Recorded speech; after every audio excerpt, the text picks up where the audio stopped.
Welcome to the Economic Rockstar Podcast with your host, Frank Conway, connecting brilliant minds in economics and finance.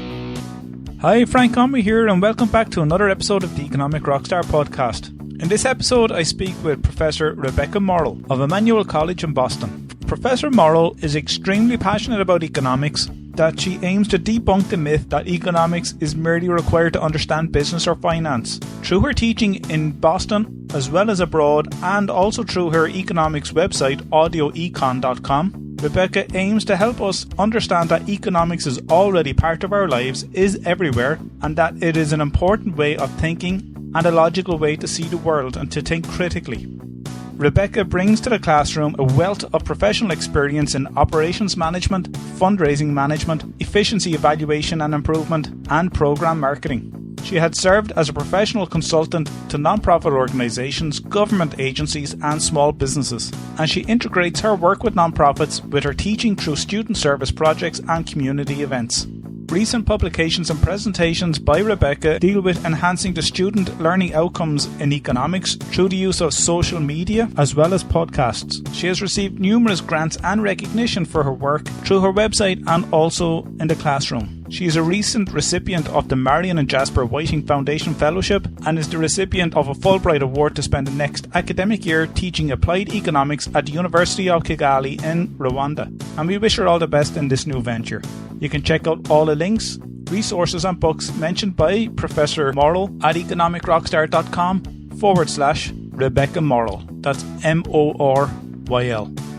And in this episode, you can actually look forward to a conversation with Professor Moryl on her work in economics in a classroom, using podcasts as a medium of teaching some principles of economics and how they apply in the real world, as well as her upcoming academic trip to Rwanda. Enjoy this episode, and again, please spread the word to any colleagues and friends. And if you haven't already, check out the Economic Rockstar podcast on Apple Podcasts, where you can subscribe, rate and review. The podcast is also available on Spotify and Stitcher Radio. To become a patron of the podcast, check out patreon.com/Economic Rockstar, in which you can help support the show with as little as $1 a month. Enjoy, and thanks for listening. Rebecca, welcome to the podcast. I'm very honoured to have you on this episode to talk about you and your work. Thank you so much, Frank. I'm very happy to be here. And what I'd love to kind of start off with is, based on where you work, Emmanuel College, the liberal arts college, I'd love to know what actually brought you to economics. I'm aware that you've done work in the non-profit sector. So I actually came to economics through public policy, really. So my undergraduate degree is in public policy, and I came to economics really as a tool for understanding the, kind of what happens and why, and the background of problems in areas that were, of interest to me, from healthcare to education to, everything that government does on all different levels. And so I found economics to be a really useful tool in a way to understand, obviously, as we tell our students, how the world works, but also to bring together, for me, that intersection of, politics and economics, and then whatever the real world is, that jumble of public policy is kind of how I came towards economics. And then I started teaching as part of my graduate work, and I actually come from a family of teachers, so apparently there was a dormant calling there, and then I became really passionate about teaching economics for that same reason, that I think it's critical for students, whether they want to pursue, economics specifically or not, to understand the way the world works, which is, again, why liberal art location is great for me, and it's actually a part of a business and economics department, so I get to kind of go in both directions for the students, and that's kind of how I got where I am now. I suppose you bring something unique to the classroom as well, in given your background and your career history prior to lecturing at Emmanuel College. Well, yeah. So my master's was really in economic policy, and then my PhD is, again, public policy with a focus on economics. So I think what I bring is both work, that I've done, with government and, state government and local government, and then also with nonprofits. So I continue to do some nonprofit consulting as well. So I bring kind of all of those different pieces to the classroom, which again, I think for students, at a liberal arts college, whether they're business students or, from any of the other disciplines, it's nice to hear all those different ways that economics applies to the world that's around them. You obviously teach micro and macroeconomics. Would I be right by saying that? Yeah, I actually, as it kind of has played out here at a small liberal arts college, I do more the micro and applied micro. Yeah. But I've taught, at the small liberal arts college, I've taught almost everything that we offer. So, with a standard microeconomics textbook or a curriculum, that when we delivered that part of economics to first year students or Econ 101, the externalities or public choice or public goods tends to be towards the latter end of that book or that textbook you might recommend, or even the course that you actually deliver. Is that something that you look forward to, or do you get frustrated that it's actually put at the back end?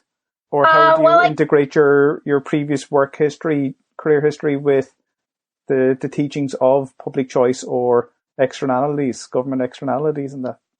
I would find it more frustrating if I didn't find other ways to kind of sneak it in throughout.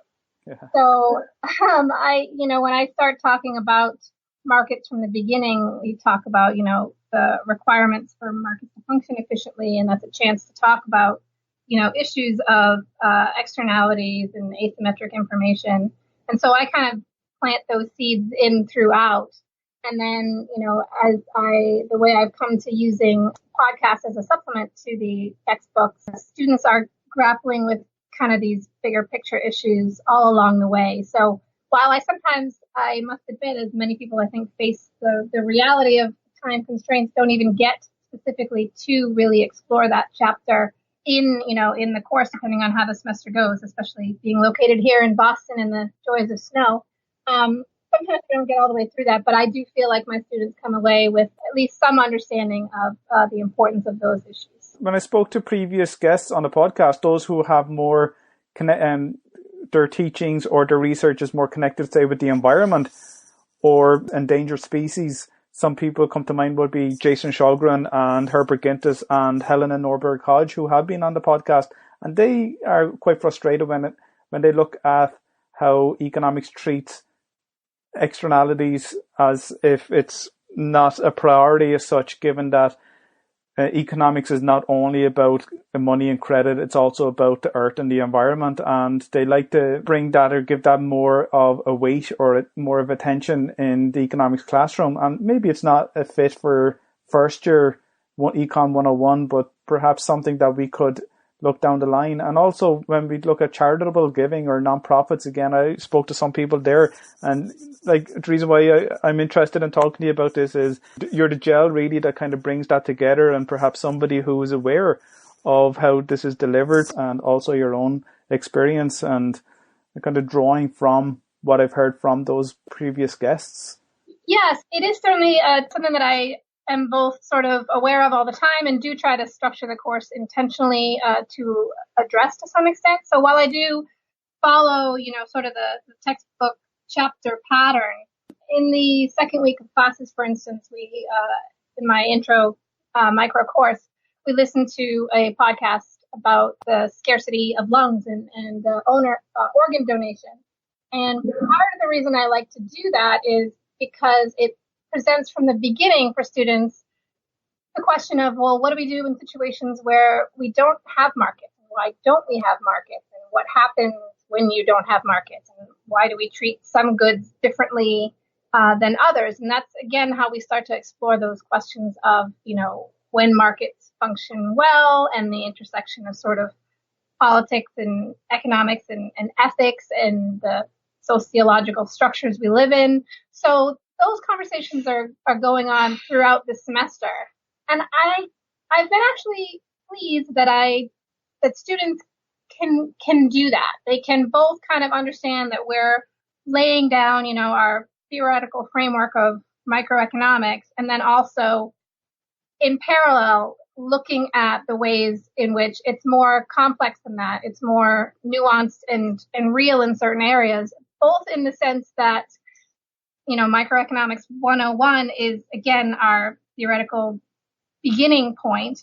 And also in the sense that, in a liberal arts context, we have a number of different lenses to look at things, and that these more complex issues also highlight to us the ways in which most of the time, or many of the times, our theoretical, economic framework works. It's really kind of in the exceptions that we can see both the way that we frame things and why these issues continue to be the ones that, as a society, we have to grapple with from different perspectives.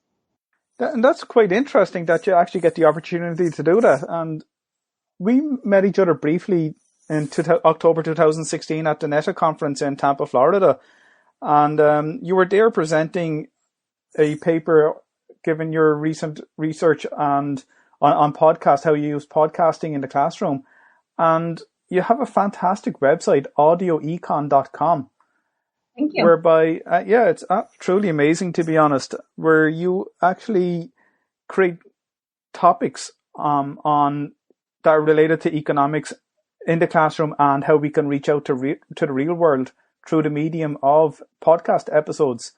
And I think this is a fantastic way of, both for your own students, but also everyone everywhere, whether they're students or just interested in economics, and how we can apply the theory or the theoretical thinking in the economics textbooks to the real world, as you mentioned there on the lung markets or the kidney markets.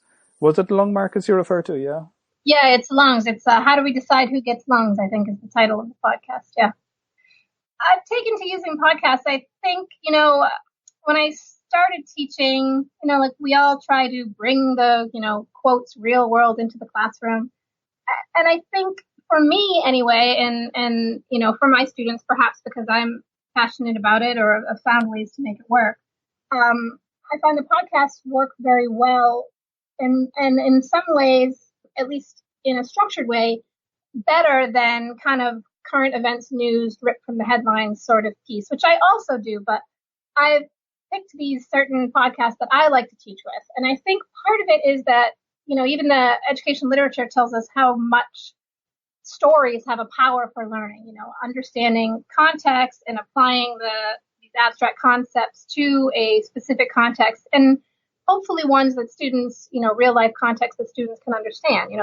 They may, or I've had some students who have been, participants in organ donation, but most of them haven't, but they understand it and they find it compelling. Or, podcasts about, using Uber and how that disrupted the taxi market and why surge pricing and all these components. It's told as a story, and it's presented not as, here, let's learn about economics. It's a chance for students to take their economic frameworks and concepts and put them onto a real life issue or topic, with some help. The podcasts I'm using are economics educational podcasts, but it's not explicitly saying, here's an example of elasticity. It's a way for students to look at it and kind of come at it from that perspective. I've found it really helpful, and the students seem to enjoy it. And actually, I was talking to some of my seniors who were remembering the podcast that they listened to in the intro course. And I actually also have students make podcasts as well. So I have students working in groups. That's sort of our intro level teamwork and group skills development project that we do, is have them create a podcast of their own. So actually this week, you've got me on a break from grading student podcasts as well. Okay, so you get your students to actually do podcasting as part of their assignments? Yeah, exactly, yeah. So they have to come up with similar to, I use mostly in the classroom, I mostly use Planet Money, but also some Freakonomics. And they have to find something in their world or in the world that they can similarly analyze. So sometimes they do really close to student life, so last year, Emmanuel was building a new dorm, so they were kind of looking at the impact of that on current and future students and on the college campus. Or this year, they also did one about decisions between using Uber and Lyft as students who commute, or they also are looking at, things like the aluminum tariffs imposed by the president and all kinds of topics. So some closer to home and some that are kind of more they're getting from the news and bringing their own understanding to looking at them. And do a great job. But what's interesting, like when you get your students to do these assignments, are they analyzing a situation similar to other podcast episodes and they create their own audio, do they? Yeah, that's the idea. Is they're trying to create something similar to like a Planet Money or a Freakonomics podcast. Yeah. And do you have these made available, or are they just in-house for Emmanuel? Like, would there be some copyright protection on that, or? Yeah, they're mostly in-house. I've had some students who said that they wouldn't mind sharing them, and I think I did a little bit at one of the NETA conferences. But mostly they are in-house. But it is something that I've, on my long list of things to do is to make them more available for prospective students. And I did have a little contest one year to have students internally listen and decide which one they like the best. Yeah.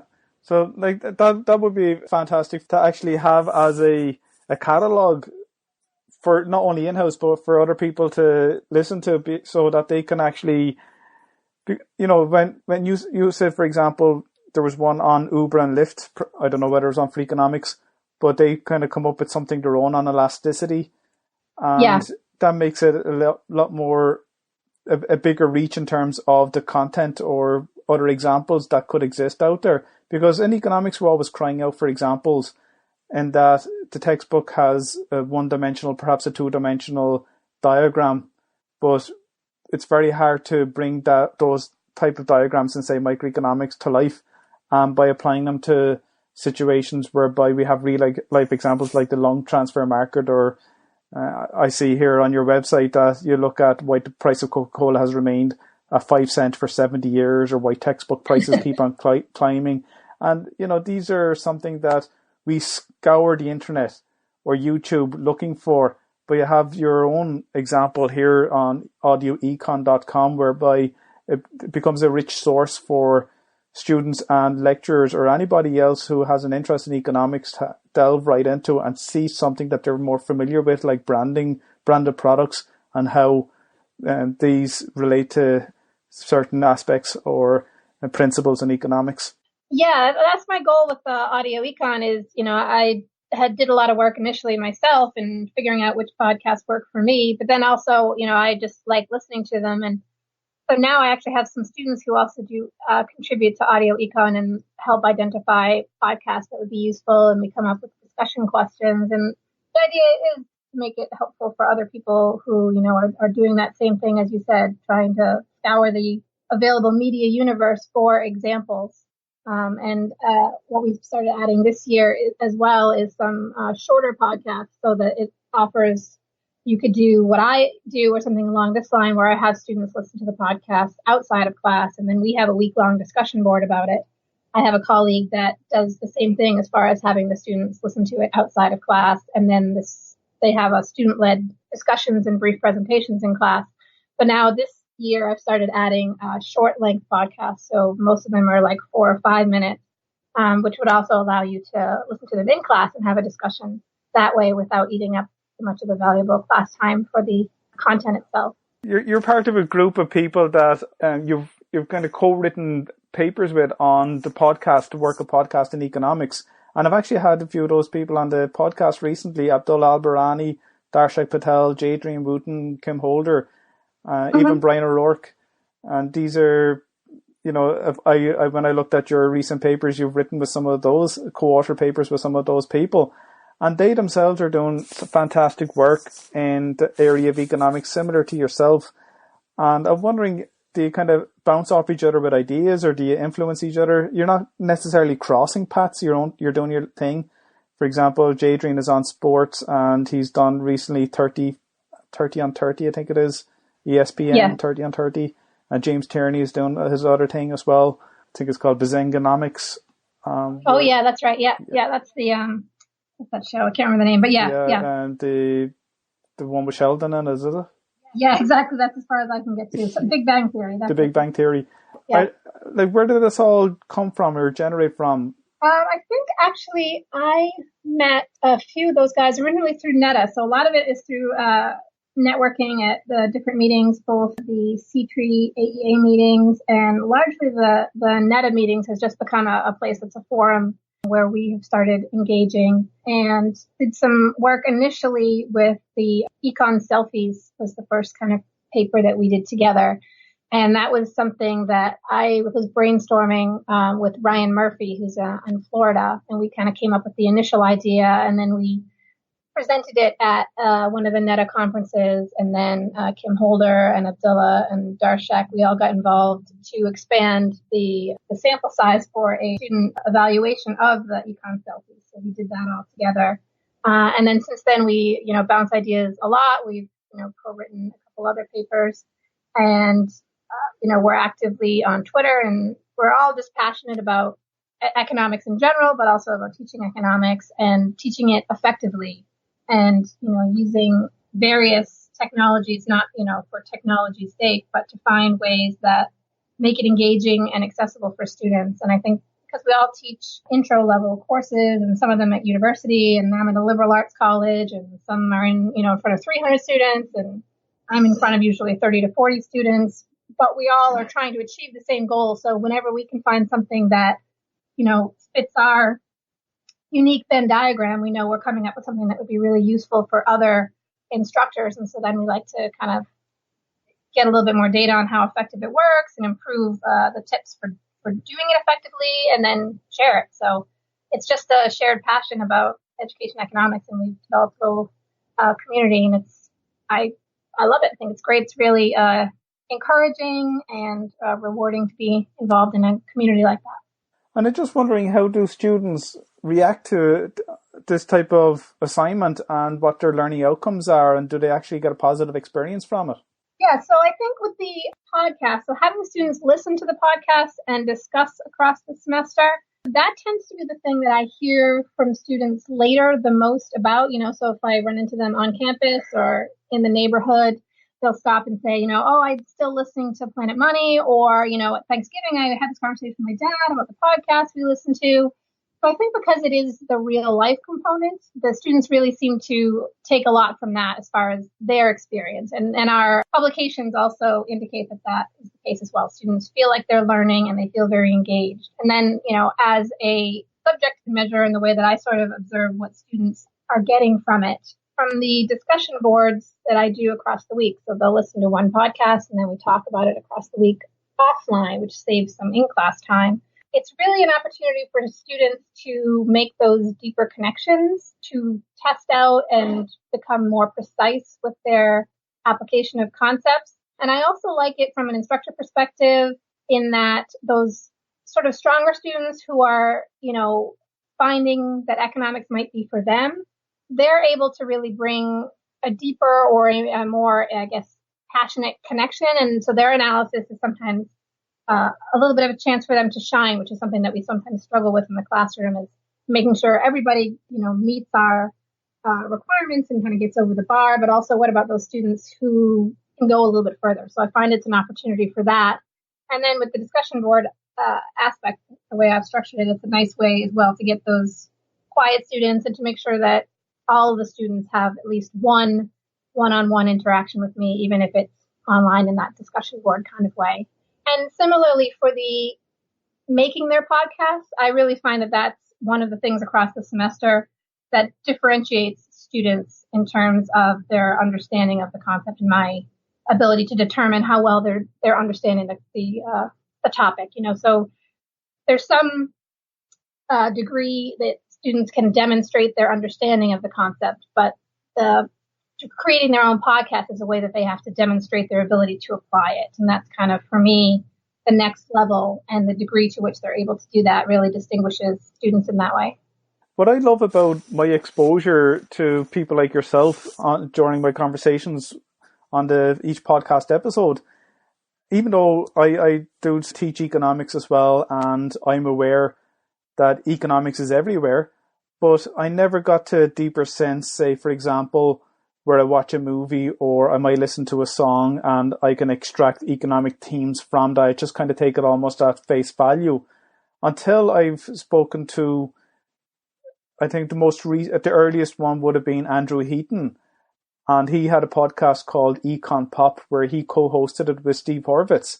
And they talked about economics and popular culture and dystopian worlds and types of movies, like Ghostbusters. And that was it. Like, ever since, I don't know whether it's a problem or not, But anytime I watch a video or watch a movie or listen to a song, it's hard not to tune out of economic concepts. For example, I think one of the most recent ones, I even had somebody on, Beatrice Cherrier, who wrote a paper on the economics of The Wire, that series. Yeah. And then the economics of the Game of Thrones and Harry Potter and Star Wars. I've spoken to people, and Star Trek, spoken to people who were able to relate economic concepts to that, whether they were kind of more out of fictitious level because things don't exist now, but if they did exist, this is how it would work. And even the likes of on the History Channel, you have it over there. It's a US program, Pawn Stars, where guys come in, and it's all there as well. The pricing of goods and the bargaining and the negotiation and how things are worth, whether they're rare or whether they're copies or imitations. It's all out there, and you could do so much with economics. And it's great that yourself and Darshak and Jadrian and Kim are all taking different aspects of economics in our own social life and doing your thing and not in a way crossing over, but not imitating each other, doing your own little thing. Not little thing, I don't mean to say it like that, but doing your own thing in terms of you looking at podcasts and delving into those important markets like lungs or the prices of Coca-Cola and looking at the elasticities of that, whereas Kim looks at music and looking at economic themes within music.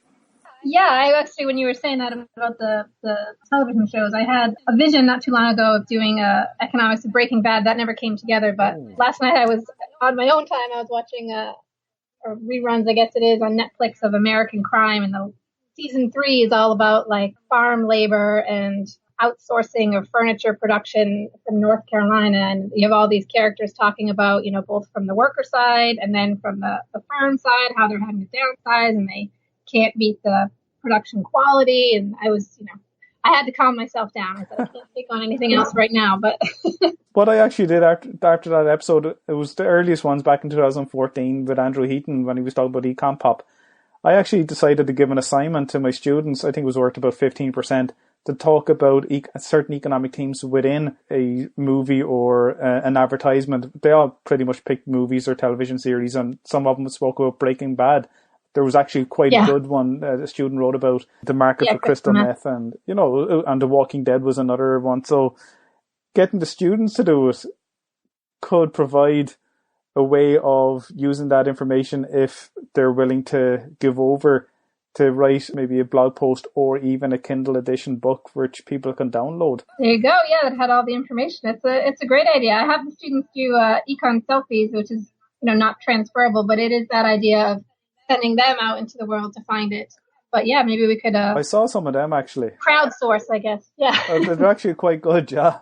They go into the shop and they see prices of biscuits, for example, on the shelf. And I actually saw one. I was going to do a selfie on it, but I think I'm maybe a little too camera shy. But there was one where a packet of biscuits, chocolate coated biscuits, were on the shelf, better than the half price, reduced from something like $2.99 down to $1.99. Better than half price. It wasn't the case. Yeah. It wasn't half price at all. It was only 33% or 33% off. It is everywhere, and it is. I guess it's maybe it's a problem, or maybe it's an opportunity. I guess if you use it right, that you see it everywhere. Rebecca, you've received a number of recent grants and recognition for your work. The most recent one is a Fulbright scholarship. I'd love to know where you're going with that and what the intention is, because you've done something similar where you received a Marion and Jasper Whiting Foundation Fellowship as well in March 2016.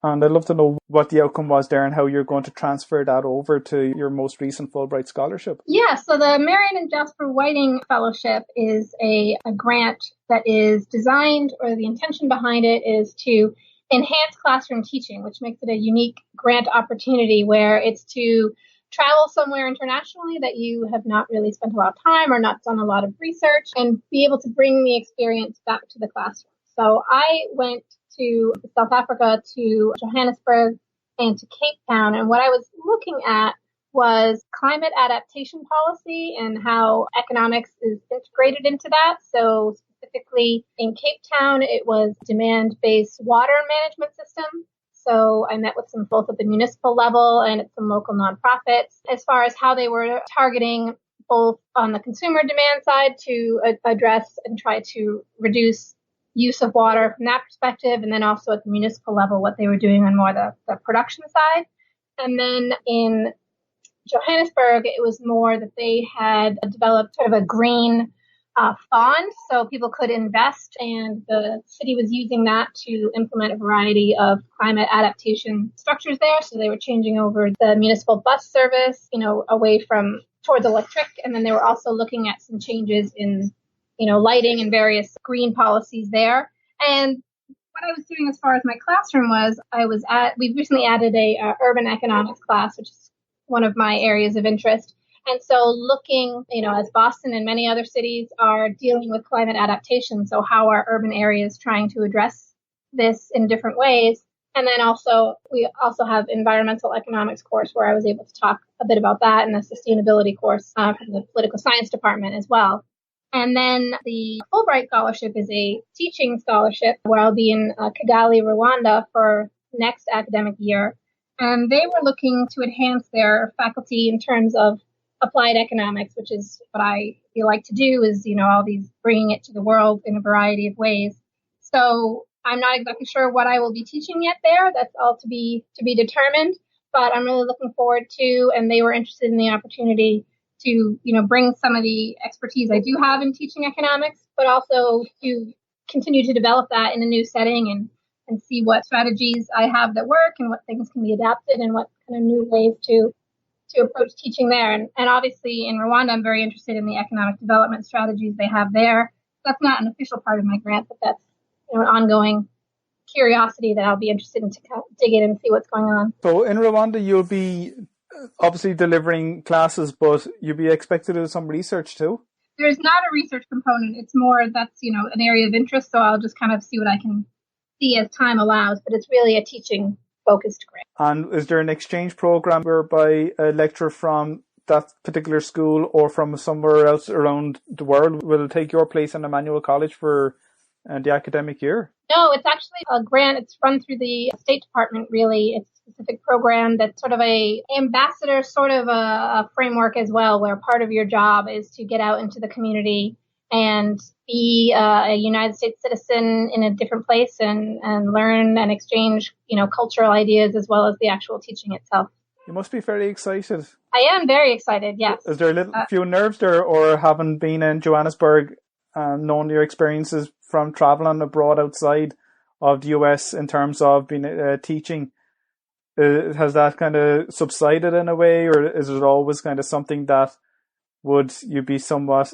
I don't want to be putting words. I don't want to be saying that you're anxious at that you'd be somewhat nervous. I don't want to be saying these things, but I'm just wondering if I was put in those shoes and I was told to go and deliver for an academic year, I'd be somewhat nervous. Yeah. Yeah, I'm excited. I'm nervous in that I don't yet know what classes I'll be teaching.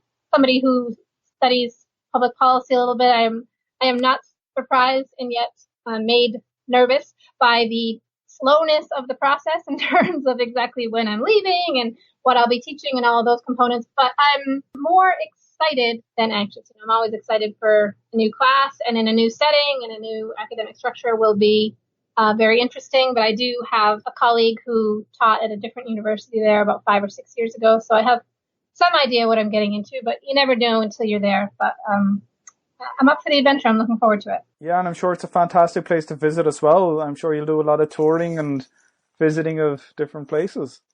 Yeah, I hope to. And the line of people that want to come visit me wherever it is I'm going to be is getting long, but that's a good thing too. So are you on Snapchat or Instagram that we can follow your econ selfies when you travel around and take pictures of economic type themes on your journey? Absolutely. Check out Prof. Moryl on Instagram and on Twitter, and we'll see what I get up to. Prof. Moryl, Moryl. That's correct. Oh, I look forward. I'll definitely connect with you on that one anyway, because I'd be just so interested to see, even checking up the sunset. I'm sure you'll actually take advantage of that some weekends. And I think that's an Instagram mandate that you take a sunset picture. Yeah, and your food. So there you go. So I'll make sure that I name you when I do that. Too, yeah.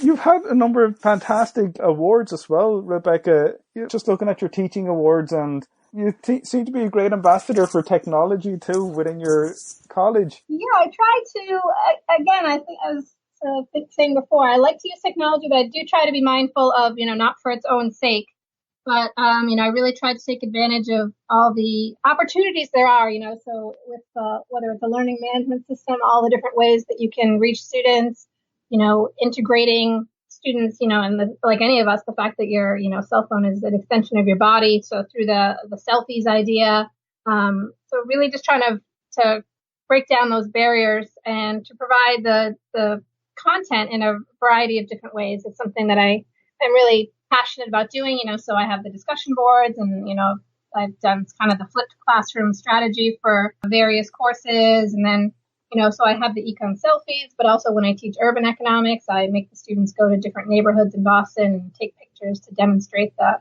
urban econ concepts that they see, which is something that students have really enjoyed doing. So yeah, I really try to, I guess, find the opportunities and the ways that it can enhance the way that we teach. And that's, again, I guess just the way my mind works, I guess. I like to think about that stuff. You have the website Audio Econ, you do your podcast, and you work very well with social media. Do you have any favorite app or any other type of teaching tool that you like to use that you might like to recommend? I do. No, I don't really have a particular app. So like when I do the econ selfies, I try to let students kind of be where they are. So I'll accept submissions on Instagram or Twitter or Facebook, but I also accept them, within the discussion board on the learning management system. So some students don't want to have that kind of social media profile, or they're not confident in their ability to share things with me without accidentally sharing everything with me, which is a good fear to have. So then I'll allow them to submit it that way as well. So I don't necessarily go a particular app that I use. Yeah, I guess that's what I would say. I don't have a particular strategy. There's various ones for recording videos and lectures that are useful. But again, it's really, for me, it's more what it can do than it is the specific tool. So there's often multiple ways to achieve the same outcome. One app that I actually came across recently that I decided to use in this semester is an app called Class Pulse. Now, there's two Class Pulse apps. There's one that's for exercise, and there's a space between the words class and pulse. But this one I use is more of a teaching interactive tool whereby, how I use it is you actually create your module and give it the same module name that you're teaching with, and you from that on the app you create a course code and you give your students the course code, and when they download the Class Pulse app on Android or on their iOS, they're able to register onto the module using the course code that you give. And then how I use it is that at the end of each class or at the end of each week, I do a summary of key points, because it's only gives you so many characters. I think it's something like 700 characters. And I put in bullet point key points or something like that. But you can also do polls whereby you can interact with the students and they can leave comments and so on.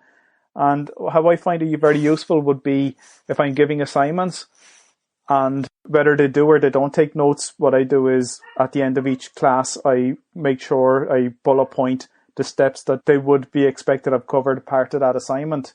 If it's like, say, for example, a data analysis assignment. And I find it very useful. It was actually created by a recent graduate student in America. I don't know if it's widely used at all, but I think it's a great app to actually use as not as the main communication tool, which I think the classroom should be used for that, but as something that's supplementary to the work that you do.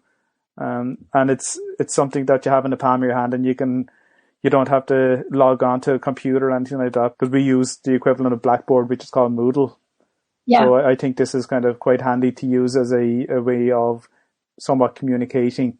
And it's not necessarily communicating. It's just it can be one-way communication whereby we put up the information and they can look at it and cross-check. And it also covers your back as well, because you can say that you covered certain things in classes in a particular week. If it comes up in an exam, it's there as proof that you actually covered it too. Yeah, I haven't heard of that, but I like what attracts me about it is, as you were saying, kind of summarizing, these are the key points to take away from today, because, as a good instructor, I'm always trying to remember to do that. But, then it's the last 5 minutes and they're packing their bags and you're trying to get your last content in. So that is attractive to me, the idea of being able to do that consistently, where sometimes it happens in the classroom and other days you're just not as on as you are or as you dream of yourself being. So I like that idea of being able to either ask them or to say what you thought were the key points for the day. And similarly, the idea of, again, sometimes at the end of class, I try to ask, like, what was the muddiest part of today or the most confusing part? And I can jump off with that next time. And that would be a nice way to kind of round those terms up as well. So I'm going to check it out. Rebecca, of all the podcast episodes that you listen to, whether on Free Economics or Econ Talk or Planet Money or This American Life, what one stands out to be your favorite? No, I would say my favorite is, I kind of have 13 or 14 that I use each semester. And I know that teaching wise, I actually was asking my students this the other day. This semester anyway, there were two that were the most useful teaching wise. One is a Planet Money podcast called Buttons and Other Connectors. And I use it when introducing the idea of market structures. And it talks about two different industries. And I ask students to kind of talk about whether they think, what kind of market structure they think these firms are operating in. And I like it because it kind of shows that across time, the market structures can change based on what's going on in the industry. And when students are able to figure that out, that's a big takeaway for them, and understanding how to look at different firms' market structures. And actually, the students have noted that that's one of the ones they take the most away from. And then there's another one that always is a hit, is one having to do with manufacturing the song of the summer. And it's about Rihanna's hit from, I don't know, like maybe 4 years ago now. So I'll need a new one soon. It was from when she created the song Man Down, and it talks about all the different costs. So I use that for production costs. The students like it because they didn't know all of that background of what goes into making the songs that they like. And they like it because they're talking about an artist that they care about in a class that they didn't think they'd be talking about anything like that. But they also are able to take away, specific examples of different types of production costs. So it works and they like it. For me, I just like this. I could list a whole bunch of different ones that I like, but those are the ones that I think teaching wise, I get excited when they come up because I know the students are going to learn. I'd love to ask you another couple of quick fire questions, if that's okay, Rebecca. Yep, I still have time. You're good. Oh, fantastic. If you could step into the DeLorean and time travel, what era would you like to go back to, and who would you like to meet?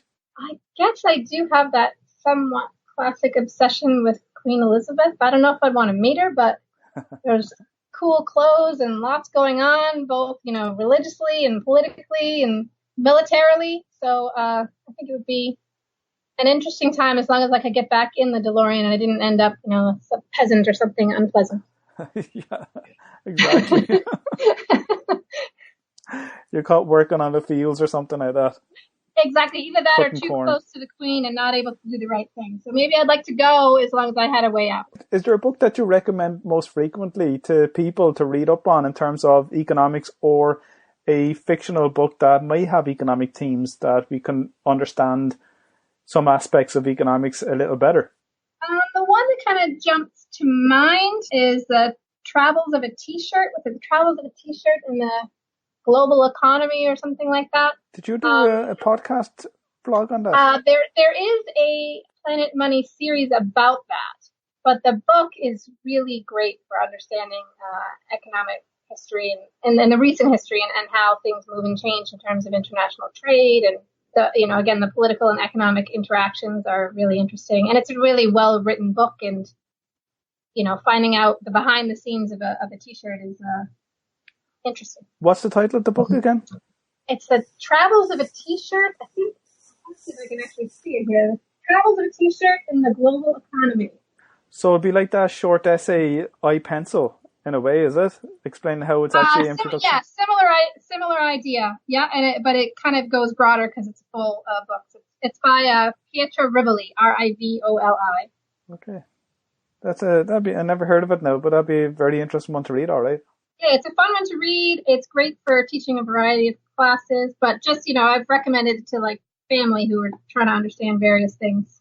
Given all your work that you do in terms of your classes, your research papers, managing the audio econ site, do you have any do's or don'ts regarding time management or even writing tips? How does your morning start even? Yeah, I guess I'd be hesitant to give tips in general because I think everybody's different, but what works for me in terms of productivity or, teaching strategies or writing or whatever, I guess is to try to stay focused on the big objectives, whether it's when you're teaching a class or developing a course or thinking about, balancing out writing or, all the other, hopefully you have some other things in your life as well, is trying to keep focused on what those big picture goals are, So when you think about a course, you have certain learning objectives. When you think about, your academic year, there are certain things that you want to achieve. And I think it's really, well, I don't think so. I know it's really easy to get caught up with whatever is right in front of you, but to prioritize, time in your day and to focus on those big picture ideas, So as far as the morning, that sort of methodology would be making sure that you have the time to blocked out in your day to not just, be answering emails and social media posting and all those immediately both gratifying and stressful in different ways components, but to make sure that you have the big picture goals in mind. So however you do that, and I can't say that I'm always good at it, but trying to remember the big picture goals that you have for yourself, both in day to day, week to week, academic year to academic year. Rebecca, it's the time of year whereby students are doing exams now. A lot of people are going to be graduating and in search of employment if they haven't already sealed some type of contract in the meantime. Do you have any advice for graduates if they happen to be listening to this episode in terms of maybe the short-term or their long-term focus regarding employment? If they're looking at, if this could be general or it could be specific to an economics discipline, they may find it difficult initially to get into something that they might like regarding policy or any other aspect of economics. What I say to my students, so I teach the senior seminar course, and I try to both kind of give my personal experience, which I think is reassuring because it's, it's not that I had a job when I left school. It took me 10 months to find a job, and then it wasn't the job I thought I really wanted, but it was in a field that allowed me other opportunities, so you'd be surprised what becomes a stepping stone, so I started out working at a nonprofit in development and fundraising, which was not the right fit for me in the way it was there, but it was a great opportunity to be involved in an organization that I believed in and understand how it worked. But then having that experience allowed me to work in that same field in a university. So I was able to get my master's degree doing that. So that was a, interesting stepping stone that I wouldn't have thought was the grand master plan I had in my head, and then similarly, those skills and then my experience with that nonprofit and a few others and some other operations work I did allowed me to get into consulting. So I would say from that perspective, realize that when you look at somebody's life now, if you sort of ask them about their career path, it seems like it was a plan. But if you were with them in that moment, it most often was not a plan. And also equally as frequently was not exactly what they thought that they were going to do. And life brings you opportunities and that you don't actually necessarily recognize right away. So that's kind of my sort of experience thing. And then my advice that I give to my advisees and seniors is to, if you're studying economics or whatever you're studying, coming out as an undergraduate especially, you, for the most part, really have a set of skills or a signal to the economy and to potential employers that you know how to learn. And so I try to tell my students to keep, as many doors open as you can for as long as you can, because you don't necessarily know what you want to do with the rest of your life. And hopefully the rest of your life is long and there'll be opportunities to do lots of different things. So try to, keep those opportunities, don't get too specialized too soon unless, that's the only thing in the world that you can do. My sister's an actress and they say you should only go in that field if that's the only thing you can do. If that's your passion, then go for it. But if you're not sure, don't be worried and just look for opportunities. And sometimes they're hiding in things that you didn't think you wanted. Yeah, that's great advice. All right, John. Like people, as you mentioned there, people think it's all planned out over time if you look back on a particular person's career path. And sometimes it's just by pure chance or luck, or you divert into something different that you end up enjoying a bit more. And again, like people when they're that bit older as well, they may not necessarily enjoy what they're doing either. And perhaps I don't think it's too late to change direction or tweak it a little. For example, if I bring it closer to these people I'm speaking to on these podcasts, like even most recently, I was speaking to Edward Castronova, who does economics of virtual games or virtual worlds. And he says it himself that he was a very much an unknown economist teaching micro and macro at a college in the US, and I think it was Pennsylvania. And he realized then that he was able to, I think he decided to play games, online games, and he realized then that there's a lot of economics in these virtual worlds, and he was able to marry both his love of gaming with his work of economics, and he created a whole area for himself that he now really thrives on and loves. And this is only a recent discovery, and he was able to bring virtual games into economics, and now he's touring around giving conferences, writing books. He's 3 books now, and he's absolutely loving it. And prior to that, he wasn't enjoying teaching economics, he even admitted. Yeah, I think increasingly, there's the pros and cons of the and it's not the new economy, but it's the economy today for graduates or for anybody, is that the things are not as predictable. The lines are blurry, and your kind of trajectory in a specific job or with a specific firm is not necessarily as long. But on the upside, there are all those chances to make your own opportunities and carve your own little place out. And they don't always work, but if nothing else, hopefully you can have a work-life balance that allows you to do some of the things you like watch TV and look for economics in it. Professor Moryl, I'm so happy to have spoken to you on this episode, and I really wish you all the best in Rwanda. I can't wait to catch up on some of those Instagram pictures that you're going to be posting, and also keeping in touch with your audio econ website, which is a great resource for both students and academics to use as a means of explaining some of the concepts that we actually teach or learn in economics. Is there anything else you'd like to add before we leave, where else people can find you? No, I would say please make lots of use of audio econ. Send any suggestions you have. People have sent me podcasts that they've listened to and they find useful, and I'm always happy to add those. And keep an eye out for those sunset pictures. Yes, that's right. There's probably one I might forward it on to you that I actually spoke with Steve Hankey, and he spoke on the conversation I've had with him was on currency boards and hyperinflation. So that might be something that you might be interested in. I'll send you a link on that on an email. I'd love to add it. It was really nice and pleasurable to have spoken to you, and I really enjoyed talking to you, Rebecca. Excellent. I did as well. How's the weather over there? I'm heading over in a few weeks. Oh, where are you? To Ireland, yeah? My husband's from Meath, so we have to go over we get to go over and see the in-laws for a few weeks. So yeah. Did you? Was it about 10 years ago you got married? Yeah. Okay, because when I was doing a quick search, I put in your name, and then Rebecca Moryl came up on a newspaper article, I think it was, about getting married, and I think there was one whereby you booked out a hotel. Because... Oh my gosh, that is so funny! Yes, it was like in a Boston magazine. Yeah, that was it.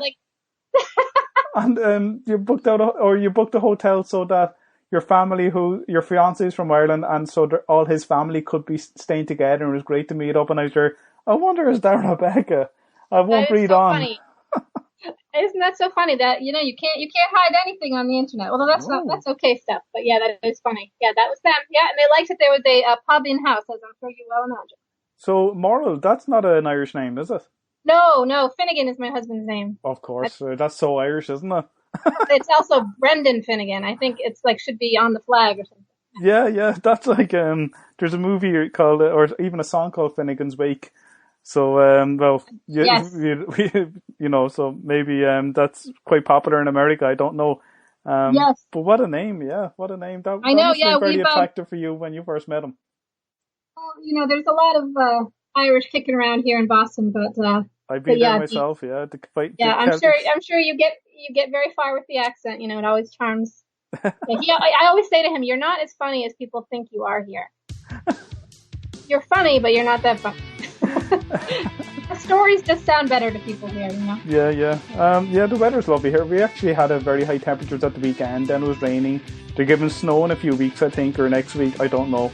So we're getting all like 4 seasons in one month. I know. We were over there and the snow was terrible. Brennan got stuck. We were supposed to, where were we going? I can't remember. We were on some trip somewhere and he almost couldn't get back. Yeah, it's been a crazy winter over there, but hopefully it's decent anyway. We'll see. It'll be fun. It's always good. Enjoy your stay in Ireland then. Thank you, and thanks again for the conversation. That's great. And Kate meet a foil when you come over. Oh, thank you so much. Thanks very much, Rebecca, and enjoy your stay and all the best with Rwanda too. Thanks so much, Frank. All the best. Bye. Bye-bye.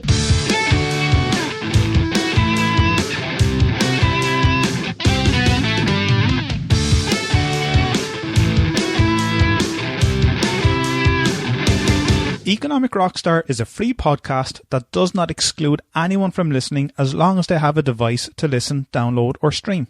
I have many listeners from all parts of the world and I truly am pleased to know that the Economic Rockstar podcast unites all of you through the common theme of economics. I strive to commit to releasing an episode each week and aim to develop Economic Rockstar into much more than just a podcast.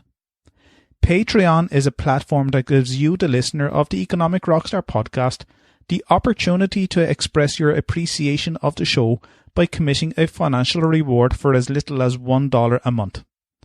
Patreon allows me, the creator of the Economic Rockstar podcast, to be rewarded and paid by you so I can continue with the running costs of the show and to reinvest and expand the podcast into other platforms or mediums in the future. To find out more on how you can help the Economic Rockstar podcast and have your name added to the supporters list on my website, please check out my Patreon page at patreon.com/Economic Rockstar or visit the supporters page on the Economic Rockstar website. If you enjoyed this podcast, why not leave some feedback or comments on the show notes page on economicrockstar.com, where you can also sign up and be a member of the Economic Rockstar community. If you're listening to this episode on iTunes or Stitcher Radio, I would love to have some feedback and for you to leave an honest rating and review, as this will help with the rankings of the show so that more people can find it. If you're listening on the website economicrockstar.com, make sure you check out the back catalogue of all previous episodes and interviews with some amazing professors and authors at economicrockstar.com/podcasts. Thanks for listening and I really appreciate your loyal support. I know how much you love audio, so why not get a free audiobook with Economic Rockstar today? I've teamed up with audiobooks.com to bring you this amazing offer. Visit audiobooks.com/rockstar to download your free audiobook now.